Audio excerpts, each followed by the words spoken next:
E aí, pessoal? Hoje a gente vai mergulhar num dos fiagros que está na boca do povo, o Rura 11. Ele vem chamando muita atenção por uma razão bem óbvia, um rendimento lá no alto.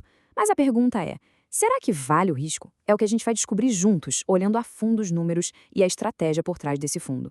Mas antes da gente começar, aquele recado de sempre que é super importante. Todo o conteúdo aqui é para fins educativos, tá? Nada disso é uma recomendação de investimento. A análise final e a decisão são sempre de cada um. Combinado? Então, bora lá. A grande questão que paira no ar é essa aqui. Um rendimento desses, de mais de 17% ao ano, e ainda por cima isento de imposto, o que vem junto com ele? Será que é uma oportunidade daquelas? Ou tem algum risco escondido aí no meio? Exatamente isso que a gente vai investigar agora. Para começar, vamos entender o que exatamente é o Rura 11 e dar uma olhada nos seus números mais importantes. Bom, o Rura 11 é o que o mercado chama de um fiagro de papel. O que isso quer dizer na prática? Que ele não compra terra, não compra fazenda ou silo. O negócio dele é investir na dívida do setor, principalmente em títulos como os CRAs, os certificados de recebíveis do agronegócio, e o objetivo é bem direto, gerar renda, ou seja, dividendos caindo na conta dos cotistas todo mês. E olha, não estamos falando de um fundo pequeno, não. O Rura 11 é um gigante, com um patrimônio de mais de R$ 1,5 bilhão. Ele tem uma escala enorme no mercado, o que, claro, dá um belo poder de barganha na hora de negociar os investimentos. Uma das estratégias para lidar com o risco, claro, é a diversificação. O fundo espalha o dinheiro entre 59 devedores diferentes. Isso é fundamental porque se um deles, por acaso, tiver um problema e não pagar, o impacto no resultado geral do fundo acaba sendo bem menor, bem diluído. E é aí que a gente chega no número que faz todo mundo virar a cabeça. Um dividend yield de mais de 17% ao ano. Puxa, para ter uma noção, isso é bem acima da nossa taxa básica de juros e com aquela vantagem de ser isento de imposto de renda. Não é à toa que ele é tão atraente. Olhando aqui para a distribuição da carteira, a gente vê que ela é bem espalhada, né? Tem uma presença forte em setores como açúcar e etanol, produtores de grãos, mas o que chama atenção é essa fatia enorme de outros. Isso mostra que, na verdade, existe uma pulverização bem grande em várias outras áreas do agronegócio. Tudo bem, rendimento alto é ótimo, mas a gente sabe que no mercado financeiro não existe almoço grátis, né? Então, bora olhar para o outro lado da moeda, os riscos que vêm junto com esse retorno todo. E essa frase que vem do próprio material de divulgação do fundo é muito forte e diz tudo. Ela deixa bem claro que o risco de calote, ou seja, de um devedor não pagar o que deve, não é só uma possibilidade, é uma realidade que o fundo já enfrentou na prática. Então, vamos quebrar isso em 3 pontos principais. O primeiro, como a gente viu, é o risco de inadimplência, de calote. O fundo, inclusive, tem o que se chama de PDD, que é uma provisão para cobrir perdas com devedores duvidosos. O segundo risco é a dependência do ciclo do agronegócio, que sobe e desce com o preço de commodity, diesel e por aí vai. E por último, um ponto de atenção. Mesmo com quase 60 devedores, os 5 maiores sozinhos concentram 20% de todo o dinheiro do fundo. É um peso considerável. E essa imagem aqui ajuda a gente a entender bem esse segundo ponto. O resultado do fundo está totalmente ligado ao ciclo do campo.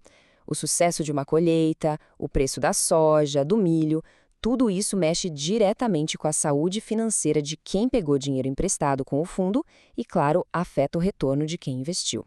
Ok, a gente falou dos riscos, mas é claro que o fundo também tem seus pontos fortes, seus mecanismos de defesa. Vamos ver agora o que traz mais segurança para essa operação toda. Dá para a gente destacar 3 coisas aqui. Primeiro, a diversificação, que vai além do número de devedores e inclui diferentes culturas e regiões do Brasil.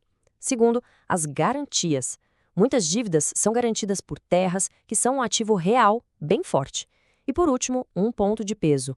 A gestão é da Itaú Asset, uma das maiores do país, o que traz toda uma estrutura profissional para análise de crédito.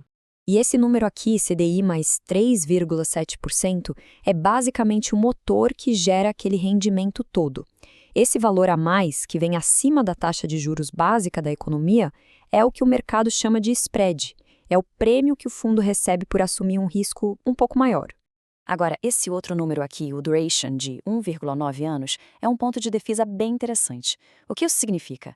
Basicamente, que o prazo médio dos investimentos na carteira é curto, menos de 2 anos.